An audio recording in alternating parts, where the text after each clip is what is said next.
This honesty doesn't just mean that I'm lying or something like that. No, sincerity.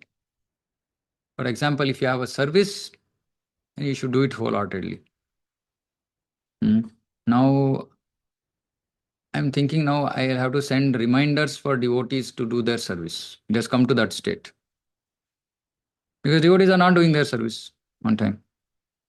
And then somebody has to call saying center is not open. It become like a common reason. Uh, so these things are not good. Now, whoever is doing this, whoever, for whatever reason, I'm not saying that everything is intentional, but we have to give top priority to whatever services that have been assigned. Right? And that will happen only if you are sincere. Oh, no, no, Prabhu, but there are so many material problems, situations. Pray. Pray for mercy. Pray for mercy. Sometimes you will have to take up inconvenience. We can't help it. We have to take up inconvenience. I have to come here in the morning every day.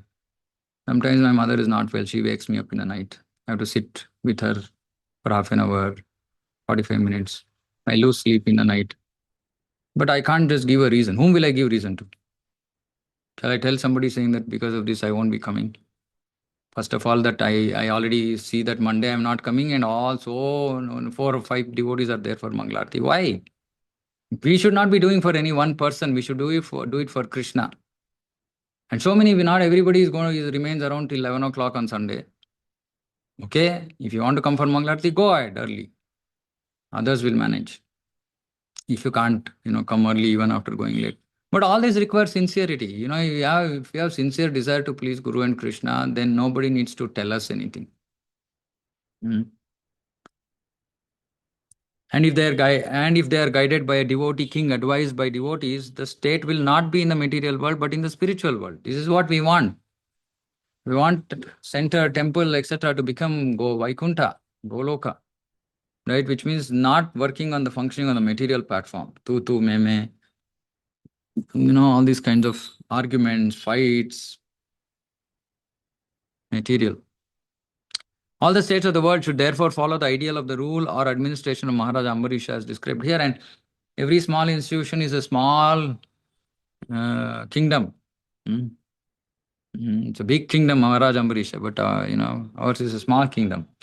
In small kingdom only we don't we are struggling. And so just imagine how powerful Maharaja Ambarīṣa would have been. King.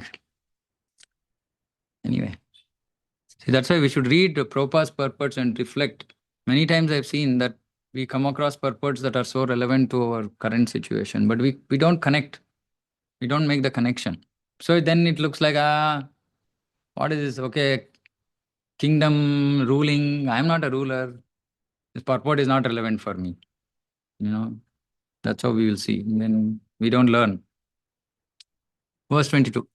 Ije swamedhair adhiyagnamishwaram mahavibhutyopachitanga dakshinaihi tatair vasishtasita gautamādibhir dhanvanyabhisrotamasau saraswatim. In desert countries where there flowed the river Saraswati, that time Saraswati was flowing there. Now she's become invisible. Maharaja Ambarīṣa performed great sacrifices like the Ashwamedha Yagna and thus satisfied the master of all yagnas, the Supreme Person of Godhead. Just imagine, he was doing yagna in desert countries, not in places with, proper opulence also. Such sacrifices were performed with great opulence and suitable paraphernalia and with contributions of dakshina to the brahmanas who were supervised by great personalities like Vasishta, Sita and Gautama, representing the king, the performer of the sacrifices. When one performs ritualistic sacrifices as prescribed in the Vedas, one needs expert brahmanas, known as Yagnika brahmanas. In Kali Yuga, however, there is a scarcity of such brahmanas. Therefore, in Kali Yuga, sacrifice recommended in Shastra is Sankirtana Yagna. Instead of spending money unnecessarily on performing yagnas, impossible to perform in this age of Kali, because of the scarcity of Yagnika brahmanas, one who is intelligent performs Sankirtana Yagna. Without properly performed yagnas to satisfy the Supreme Lord, there will be scarcity of rain. Yagnat bhavati parjanya. Therefore, the performance of yajna is essential.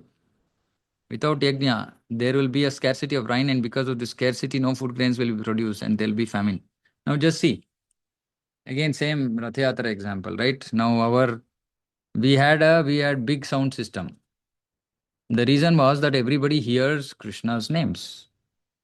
Now, our so-called political system, they are considering that this is sound and noise, and the reason is that if we give permission to you, then we'll have to give permission to Ganesh Utsav, Ganesha festival or some other festival. Because they are not guided, they don't know the importance of Sankirtana Yajna, right? And they didn't allow us. So this can't happen in a Krishna conscious country, right? In a Krishna conscious country, all facilities will be given to do such things. Right? This itself shows how fallen current state of affairs. And it would have benefited so many people who were sitting in their room, in their houses, seeing some nonsense TV. They would have at least heard the name of Rama, Krishna, Hare. But no, they don't want. It is the duty of the king, therefore, to perform different types of yagnas, such as Ashwamedha yagna, to maintain the production of food grains. Annad bhavanti bhutani. Without food grains, both men and animals will starve. Therefore, yagna is necessary to perform, for the state to perform, because by yagna, the people in general will be fed sumptuously. See, simply Prabhupada once in Hyderabad, there was famine, and state authorities came and told Prabhupada, you preach in the US, so you should have a lot of dollars. Please give us, we need some, we need some funds. We have problem.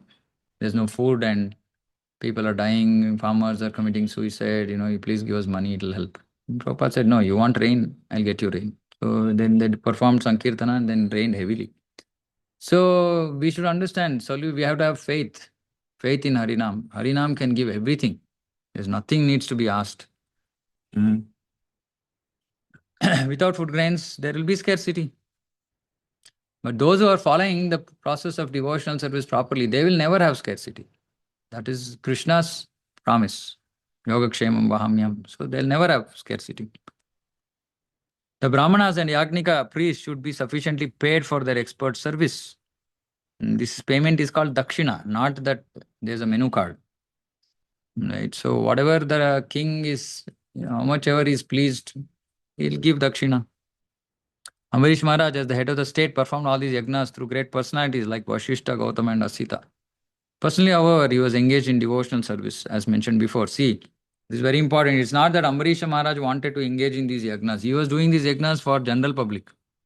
But he himself was a devotee. So it's not that if you are a devotee, we should, prevent others from doing. That is why Krishna says in Bhagavad Gita, saying, those who are elevated, they will not stop others from doing their vritti, who are still lower, who have not come to the platform of pure devotion.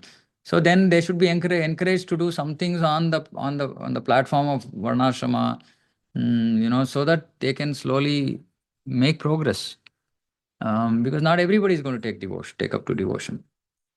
So other things might also be required, but that should not be done for devotees. Now, sometimes this argument is given, because you are not pure devotee, you do demigod worship. If you do demigod worship, then you won't remain a pure devotee. You won't become a pure devotee also. Right? So it's a little bit of a misunderstanding. Those who are non-devotees, who are not in touch with Krishna consciousness at all, who don't chant Hare Krishna at all, and they should absolutely do demigod worship and other things, because that will only gradually elevate them to higher platforms. But those who are devotees, they should try to raise themselves to higher platforms and make sure that they don't engage in all these things which are not required. Personally, however, he was engaged in devotional service. The king or head of state must see that things go on well under proper guidance. And he must be an ideal devotee, as exemplified by Maharaj Ambarīṣa. It is the duty of the king to see that food grains are produced even in desert countries, not to speak of elsewhere. So he was doing yagna in desert countries. So why will there be scarcity? Prabhupada says that there is land, it can grow, provided Lord sanctions. But Lord will not sanction in desert countries, because desert countries are considered sinful. People born in all these Middle Eastern countries are considered sinful. Bhagavatam says. Right. So all places on the face of earth which have extreme climates are people who are born there because they are extremely sinful and they have to suffer their whole life. And we are so fortunate. I mean, those who are born in India are extremely fortunate souls. But unfortunately, we are spoiling our life. We give up India and we go to places we go to the places of desert countries. Uh, what to do? Mm.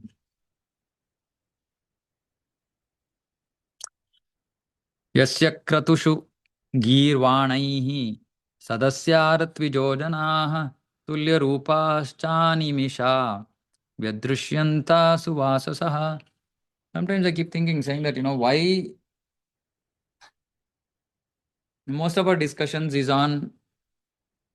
happens on issues, gaps in the society, improvements.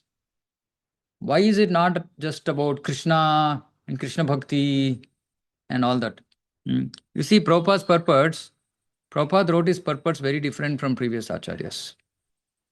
In previous acharyas' purports, you won't find social issues. They don't talk about social issues. They just simply connect everything to devotion to Krishna.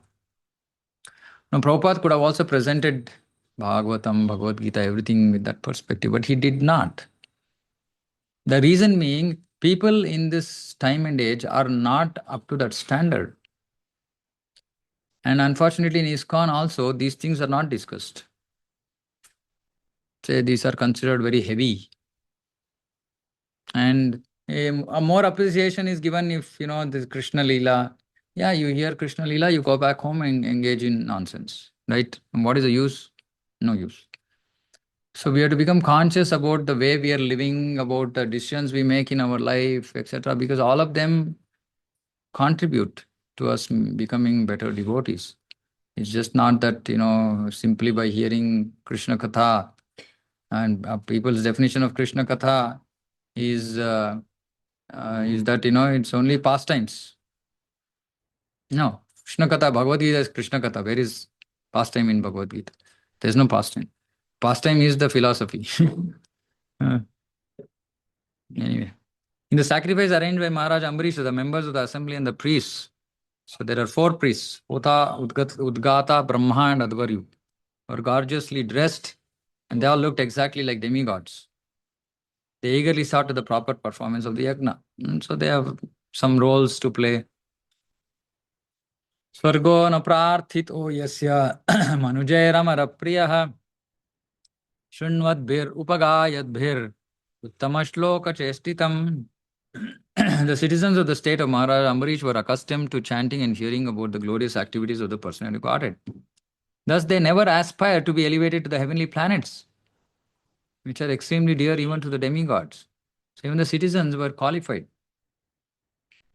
A pure devotee who has been trained in the practice of chanting and hearing the holy name of the Lord and his fame, qualities, form, paraphernalia, and so on, is never interested in elevation to the heavenly planets, even though such planets are extremely dear even to the demigods.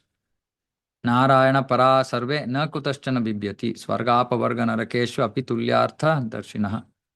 Devotees solely engaged in devotional service of the Lord Narayana never fear any condition of life. The heavenly planets, liberation and hellish planets are all the same to a devotee. So we can understand that real pure devotees don't want to go back to Golok also.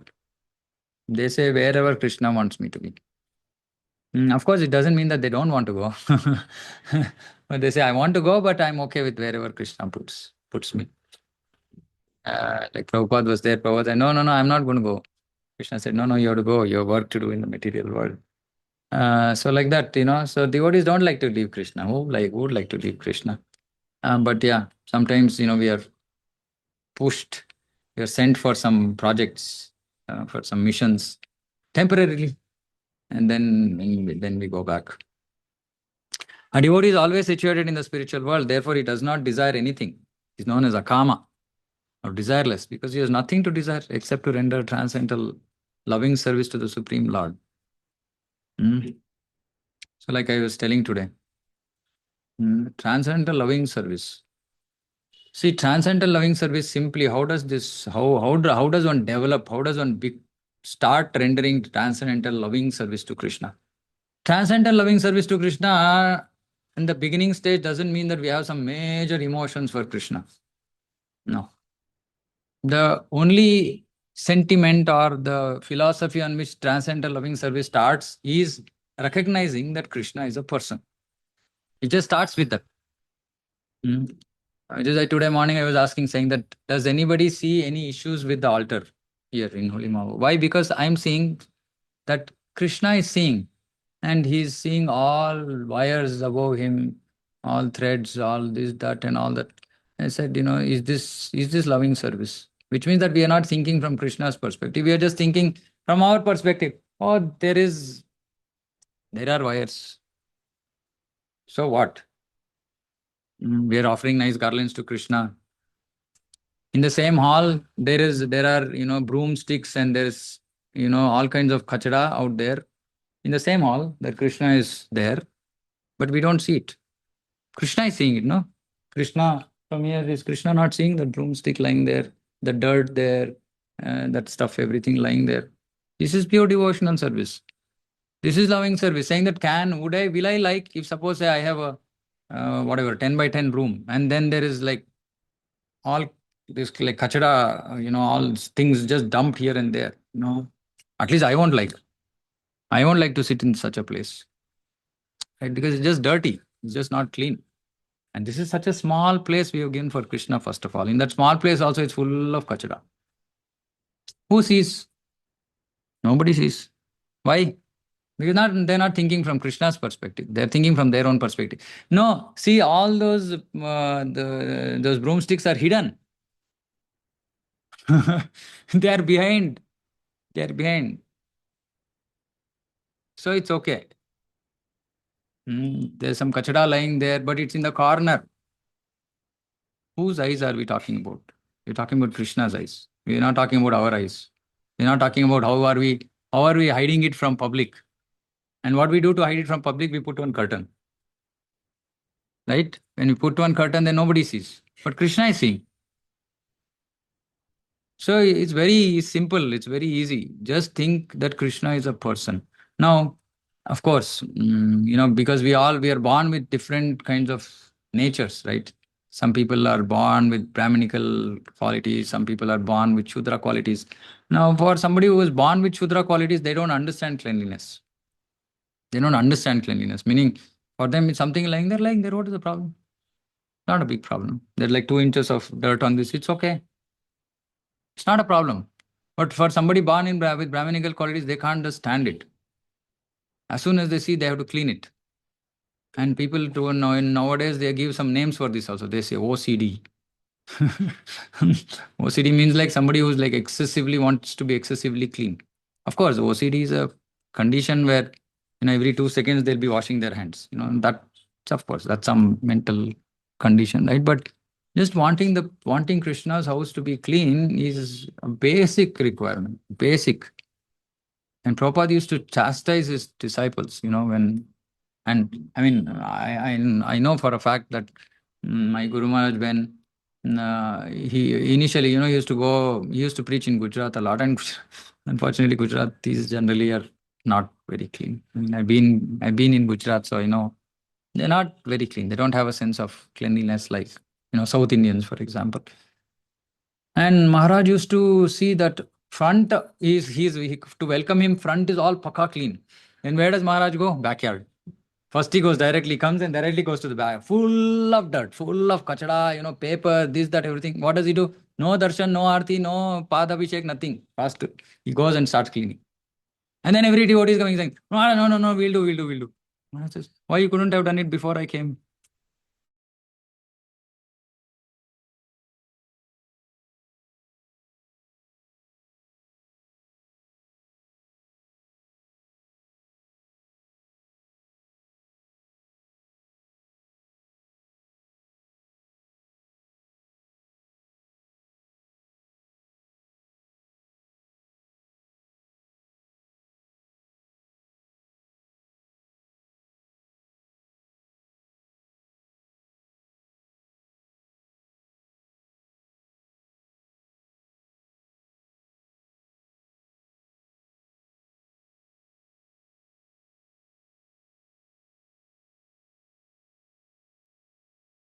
Hare Krishna, Prabhu.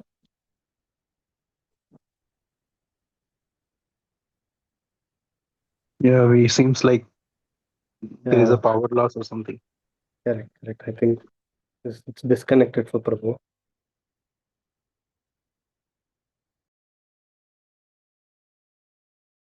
I got disconnected.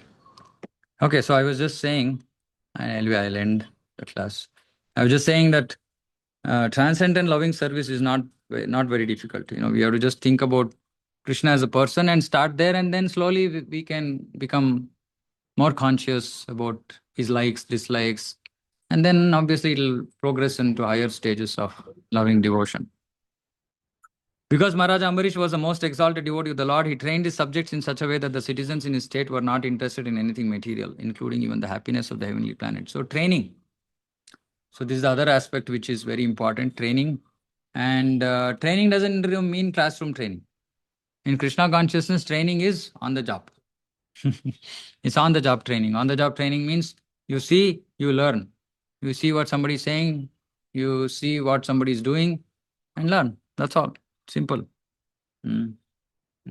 So anyway, so I'll end here. Um, Anybody has any questions, comments?